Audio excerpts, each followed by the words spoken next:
नमस्कार, मैं हूं शरद द्विवेदी और बहुत स्वागत है उस विशेष हमारी प्रस्तुति में, ख़ास पेशकश में, जिसका नाम है हाँ मैं परेशान हूँ। इस नाम को जब हमने सोचा तो इसको डेडिकेट किया हमने अर्जुन, विश्व का वो अद्भुत धनुर्धर जिसकी ख्याति आप और हम बहुत अच्छे से समझते हैं, जिसके बारे में ये कहा जाता है कि उसके गुरु ने जब पूछा कि पेड़ पर बैठी चिड़िया और उसकी आंख में बाण मारना है, तुम्हें दिख क्या रहा है? तो अर्जुन बोले, मुझे सिर्फ चिड़िया की आंख दिख रही है। क्योंकि अर्जुन ये कहने वाले पहले शख्स थे महाभारत में कि हाँ मैं परेशान हूँ। देखिए, परेशानी किसके पास नहीं है? क्या आपके पास नहीं है? क्या मेरे पास नहीं है? क्या हम सब के पास नहीं है? लेकिन हम में से कितने लोग हैं, शायद हम में से अधिकतर लोग अपनी वीरता की पोटली अपनी पीठ पर लाद कर चलते हैं और ये कहते हुए कि नहीं मुझे कोई परेशानी नहीं, आई एम एंजॉयिंग, बहुत मज़ा आ रहा है ज़िंदगी में। बहुत अच्छी बात है, बिल्कुल ठीक है, यही कहना चाहिए। लेकिन अगर कभी परेशानी हमला करती है तो ये भी कहिए कि हाँ मैं परेशान हूँ। क्योंकि अगर अर्जुन ये नहीं कहते, वो भी बाकियों की तरह, कौरव और पांडवों योद्धाओं की तरह कहते कि मुझे कोई दिक्कत नहीं है, लड़ेंगे, जिसको मरना होगा मरेगा, नहीं। अर्जुन ने ये सवाल खड़ा किया गुरु के सामने और गुरु का जवाब आया भगवत गीता के रूप में, श्रीमद् भगवत गीता के रूप में। हमारे साथ जो कृष्ण हैं आज, आधुनिक कृष्ण से मेरा आशय है मनोचिकित्सक कृष्ण।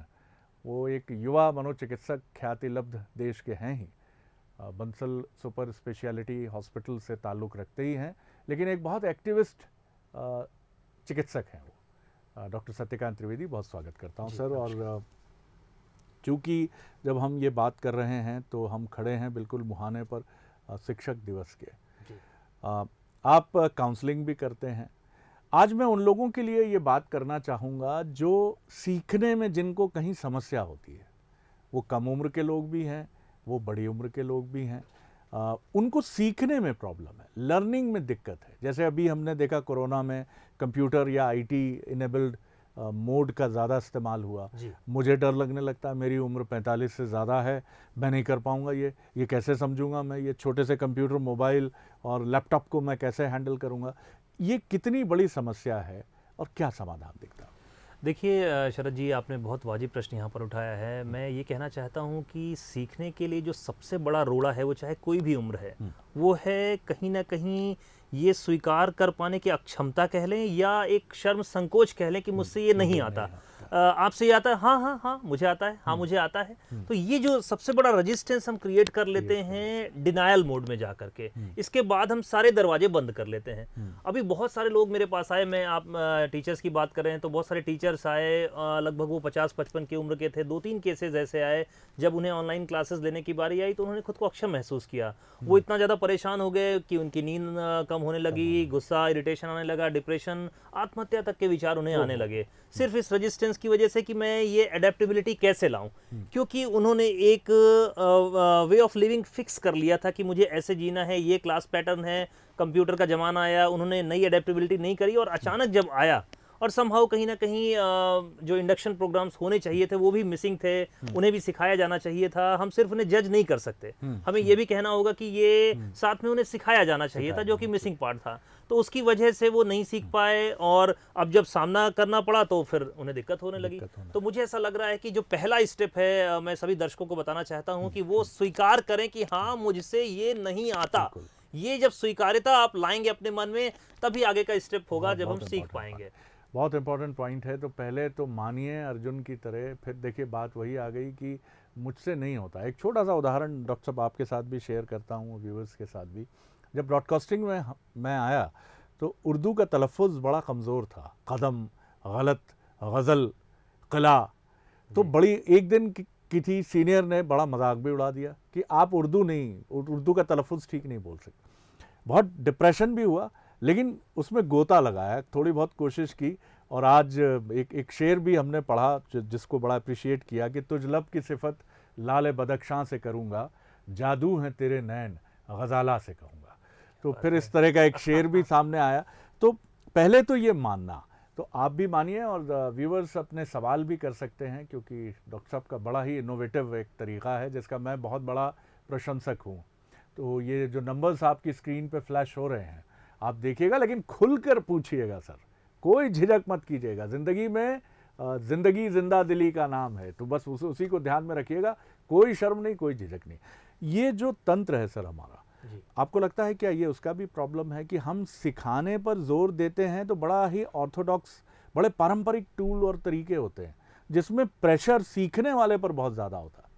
मुझे ऐसा लगता है कि हम स्मार्टफोन की बात कर रहे हैं तो तंत्र को भी स्मार्ट होना पड़ेगा, समय समय पर अपडेट होना पड़ेगा। जैसे हमारा मोबाइल 6-7 दिन के बाद पूछता है कि सॉफ्टवेयर अपडेट रिक्वायर्ड, तो यहाँ पर भी हमें समय के साथ अपडेशन रिक्वायर्ड होंगे। आप देखिए कि दशकों तक पाठ्यक्रम नहीं बदलते, उस पर कोई विचार नहीं होता, कोई शिक्षा नीति आती है तो उसको लगने में ही काफ़ी समय लग जाता है। तो ये मुझे ऐसा लग रहा है कि हर जगह अपडेट होना चाहिए और उसकी शुरुआत परिवार से, व्यक्ति से होनी चाहिए कि ज़रूरी नहीं है कि व्यवहार का ये सीखा हुआ सिस्टम या जो मेरा सीखने का तरीका था वो हमेशा सही हो। उसमें मुझे ऑब्जर्व करना होगा, नए लोगों से बात करनी होगी, जो लोग नए इनोवेटिव तरीके यूज कर रहे हैं उनसे हमें समझना पड़ेगा। सेम तंत्र को रिक्वायर्ड है, तो उसकी जो शुरुआत है वो स्कूल से होगी। तो स्कूल सिस्टम में ही बहुत सारे अपडेशन की जरूरत है, मुझे ऐसा लगता है, शिक्षा को लेकर। और अगेन मैं बंसल न्यूज के माध्यम से प्रिविलेज लेता हूं और हमेशा कहता हूं बंसल न्यूज से कि मनोविज्ञान को मुझे लगता है सबसे पहले अपडेट करना चाहिए। सबसे ज़्यादा ज़रूरी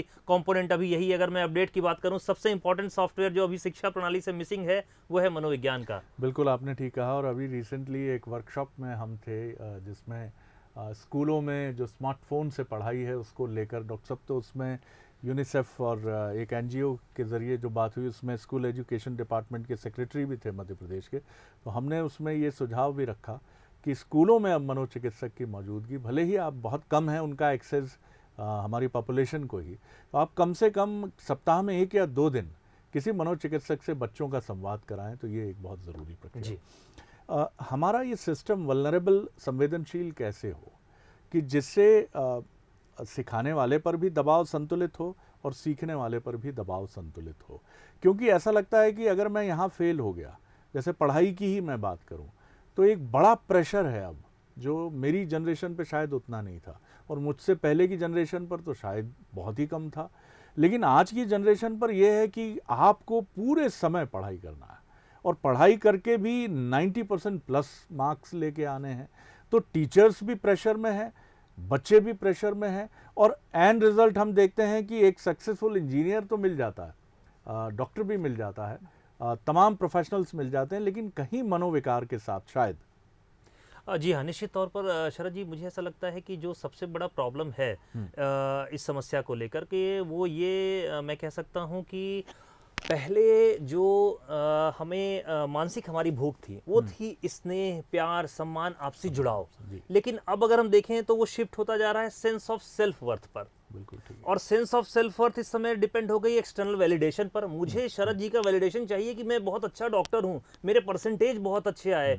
इस ग्रीड की वजह से मैं हमेशा डिपेंडेंट हूं अपनी खुशियों के लिए, अपने सुकून के लिए आपके ऊपर, और उसके लिए मैं गला काट प्रतियोगिता में एंटर करूंगा और वो कहीं ना कहीं मेरी मानसिक क्षमता को डिस्टर्ब कर सकता है। तो इसकी वजह से मनोविकार भी बड़ी तेजी से बढ़ रहे हैं और जो सुकून है वो कम होता जा रहा है और हम एक दोहरी जिंदगी जी रहे हैं। जैसा कि आपने बताया कि हम कह रहे हैं कि मैं बहुत खुश हूं लेकिन अंदर मैं परेशान हूं। तो ये जो दोहरी मानसिकता के बीच में जो कॉन्फ्लिक्ट है वो अंतर्द्वंद क्रिएट करता है और बहुत सारे मनोविकार के मूल में यही है।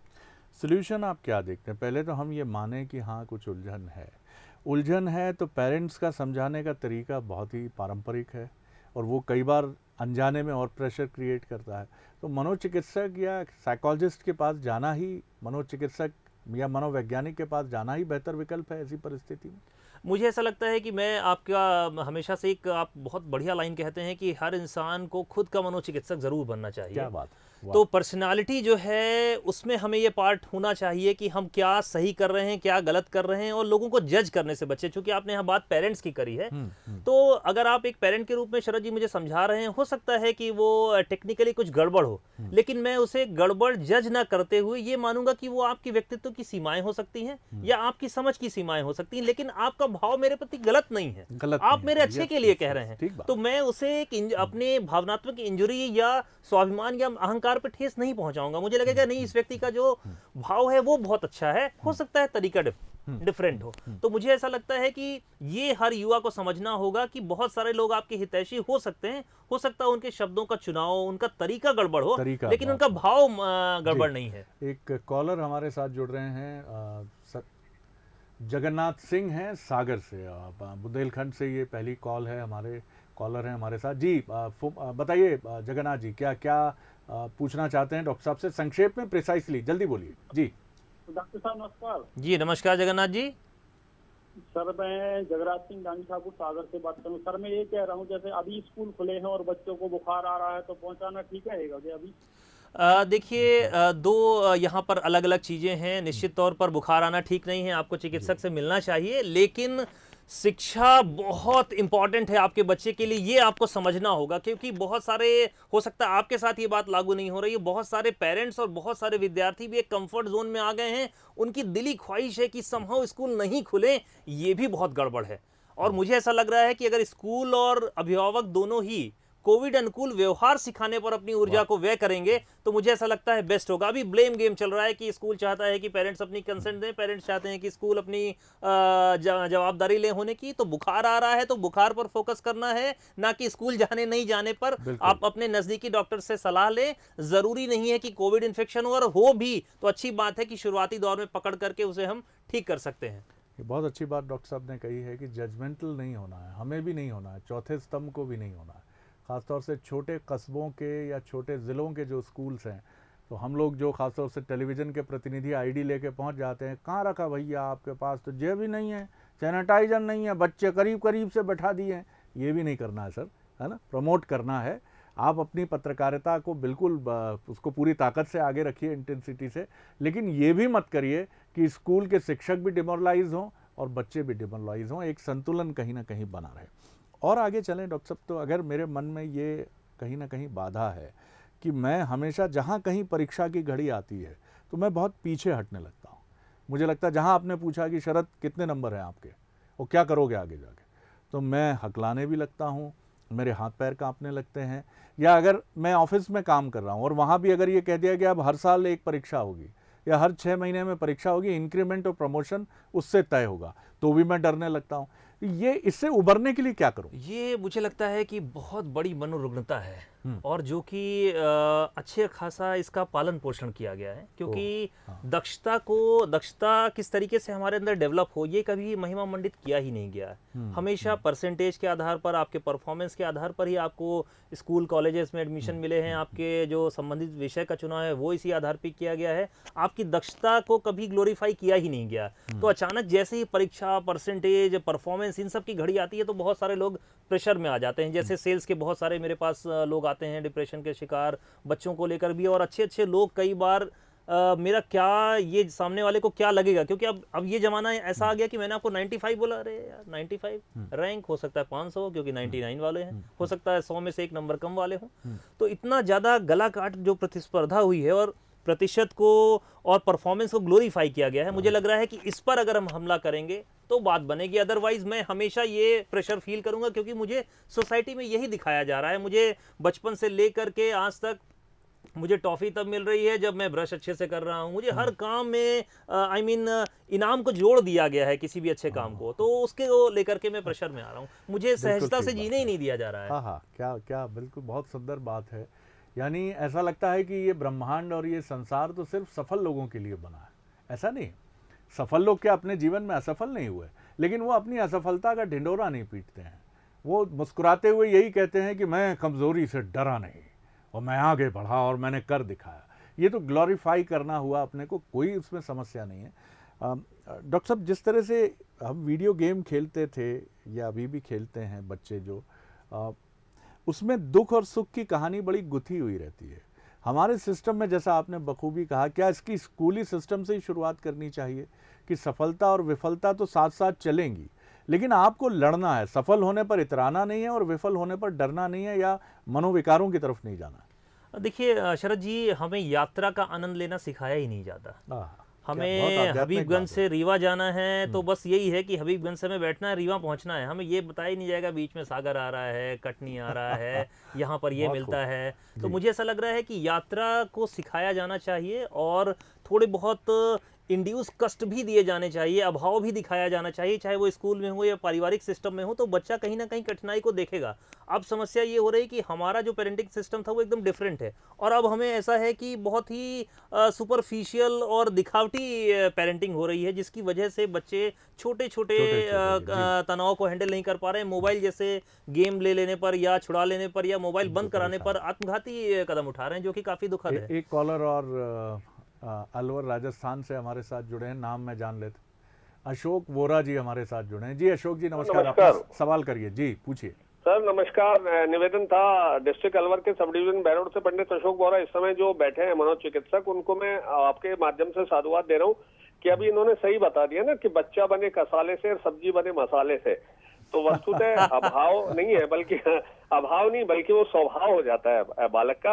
और मैं तो यही निवेदन करूंगा कि अगर अभिभावक और टीचर्स ये आपस में सुंदर तालमेल बनाए रखें तो स्टूडेंट्स तो बहुत लालायित हैं। विगत 1 साल 1.5 साल हो गया सर, बहुत ज्यादा वो एक अपने आप में उनको गिल्टी कॉम्प्लेक्स है, और आपकी ये संगोष्ठी सबके लिए सार्थक हो, ये मेरी मंगल कामना है, शुभकामनाएं सर। आपका नंबर लेकर रखेंगे सर, आप भी एक मनोचिकित्सक हैं, भले ही आपने जिस आशावादी तरीके से इस पक्ष को रखा है। त्रिवेदी जी को और आपको दोनों को साधुवाद दे रहा हूँ। और कल जो टीचर्स डे है उसके विषय में मैं संपूर्ण शिक्षक समाज को, वस्तुतः आपने अभी खुद ही उत्तर दे दिया कि अभाव और स्वभाव, इसमें बस ये है कि अभाव नहीं, वो स्वभाव से परिचित करवा देना टीचर्स और पेरेंट्स, तो बहुत अच्छा रहेगा। बहुत बहुत धन्यवाद सर, बहुत धन्यवाद, बहुत धन्यवाद। बड़ी पॉजिटिव बात कही गई, बड़ी अच्छी बात इन्होंने पकड़ी भी और कही भी, और यही एटीट्यूड चाहिए, चाहे वो हमारी वाणी हो। किस लेवल पर डॉक्टर साहब हम ये एडजज कर पाएँ कि अब मुझे मनोचिकित्सक की औषधियों की या एक पेशेवर साइकियाट्रिस्ट के पास जाने की ज़रूरत है, वो लेवल मैं कैसे समझूं? जी, हमारे मनोचिकित्सा में एक टर्म यूज़ होता है सोशियो ऑक्यूपेशनल डिसफंक्शन। जब मैं सामाजिक रूप से और अपने जो भी कार्य हैं, विद्यार्थी अपनी पढ़ाई ठीक से नहीं कर पा रहा है, कार्यालय में अपना काम अच्छा से नहीं कर पा रहा हूँ, मैं डॉक्टरी में मेरा मन नहीं लग रहा है और उसकी वजह से ओवरऑल मेरी लाइफ अस्त व्यस्त हो रही है, तो ये बिल्कुल सटीक सही समय है कि हमें मनोचिकित्सक या किसी भी पेशेवर मेंटल हेल्थ स्पेशलिस्ट से मिलना चाहिए, या एटलीस्ट घर में जिसको भी आपके जिस पर भी आप ट्रस्ट करते हो या किसी मित्र पर ट्रस्ट करते हो, उनसे ज़रूर बात करनी चाहिए, क्योंकि ये वो समय होता है जहाँ पर इनिशियल ही हम चीज़ों को पकड़ लेते हैं और काफ़ी कम दवाओं से या काउंसलिंग के कम सेशन से या बहुत कम डैमेज हुए बिना हम निकाल सकते हैं। लेकिन मैं शरद जी ये देख रहा हूँ कि लोगों में जागरूकता काफ़ी तेज़ी से बढ़ रही है, लेकिन जो सबसे बड़ा प्रॉब्लम है वो है स्टिग्मा का। लोग मुझे क्या कहेंगे, अरे मैं पागल हूँ, मैं मेंटल हूँ, क्या कह दिया है मुझे, मैं कैसे ऐसा हो सकता हूँ, लोग मेरे बारे में क्या कहेंगे, मुझे पता है अंदर से मैं परेशान हूँ, लेकिन मैं बाहर ये नहीं सुनना चाहता हूँ कि लोग मुझे कहें कि हाँ मुझे कोई साइकियाट्रिक डिसऑर्डर है। इस स्टिग्मा के भाव ने न जाने कितने लोगों की क्वालिटी ऑफ लाइफ, न जाने कितने लोगों के संबंध, न जाने कितने लोग अपनी जाने गंवा चुके हैं। शरद जी, ये बड़ी विडंबना का विषय है, इस कलंक पर बहुत ज़्यादा कार्य करने की ज़रूरत है। और आगे 10 सितंबर को आगामी विश्व आत्महत्या रोकथाम दिवस है, जिसमें लगभग भारत जैसे विकासशील देशों में 50% जो केसेस हैं वो उसमें मेंटल डिसऑर्डर्स का रोल होता है। शरद जी, ये बहुत इंपॉर्टेंट बात है। देखिए, हमें इसी से लड़ना है कि ये कोई स्टिग्मा नहीं है साहब, है ना। राम भी व्यथित हुए जब उनकी पत्नी का अपहरण रावण ने किया, और जंगल में सूर्यकांत त्रिपाठी निराला जी ने, जाने माने साहित्यकार, कवि, और हम सब उनसे परिचित हैं, उन्होंने लिखा है कि वो वन में लताओं से, वृक्षों से पूछ रहे थे, वन्य प्राणियों से पूछ रहे थे कि तुमने क्या मेरी सीते को देखा है।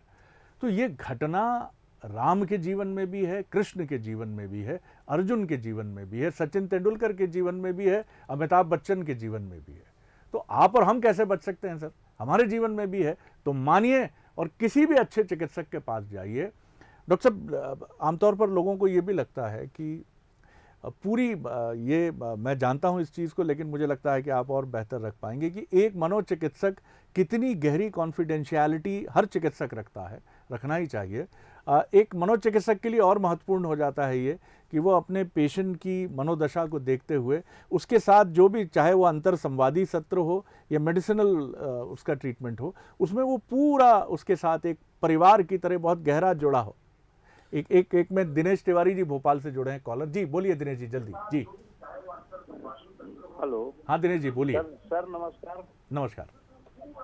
सर मैं ये जानना चाह रहा था कि जो ऑनलाइन क्लासेस बच्चों की चल रही है, LKG में, KG1 में, KG2 में, ये छोटे छोटे बच्चों में, तो इनके आंख में भी क्या प्रभाव पड़ रहा है?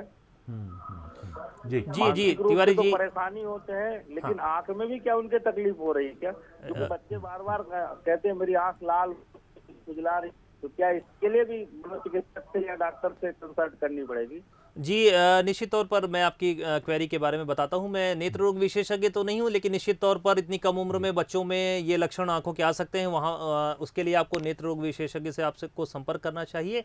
WHO ने बड़ी क्लियर कट गाइडलाइंस दी हैं आर्ट्स के हिसाब से। निमहंस बेंगलुरु, जो कि साइकेट्री का मंदिर माना जाता है, उन्होंने खुद ये गाइडलाइंस दी हैं कि बहुत छोटे बच्चों की क्लासेस की बिल्कुल ज़रूरत नहीं है। और लास्ट ईयर कर्नाटक सरकार ने उस पर अमल करते हुए LKG UKG के बच्चों की क्लासेस पर पूर्णतः प्रतिबंध लगाया था, क्योंकि उनके हिसाब से ये प्राइमरी एजुकेशन घर पर दी जा सकती है, बहुत बेसिक होती है, तो उनकी ऑनलाइन क्लासेस को अवॉइड करना चाहिए, ऐसी गाइडलाइंस है। और मैंने व्यक्तिगत रूप से एक रिक्वेस्ट करी थी सरकार से कि जहां पर समय के हिसाब से ही सारी क्लासेस को डिसाइड किया जाए, क्योंकि 7 साल के नीचे के बच्चों के लिए ऑनलाइन क्लासेस का जो एक्सपोजर टाइम है वो बहुत ज़्यादा हो रहा है कई स्कूल्स में। तो ये मैंने उनके ध्यानाकर्षण में लाने की कोशिश की है। ये देखिए कितना अच्छा सवाल और कितना बढ़िया जवाब आ गया कि 7 साल से कम उम्र के बच्चों के लिए प्रेशर नहीं होना चाहिए ऑनलाइन क्लासेस का, नहीं तो उनको कुछ समस्याएं, जैसा आंख से जुड़ी समस्या का उल्लेख किया, तमाम। जी, मैं जिस प्रश्न पर आपसे बात माफ कीजिएगा शरद जी, मैं वही कि कॉन्फिडेंशियलिटी। हाँ जी, निश्चित तौर पर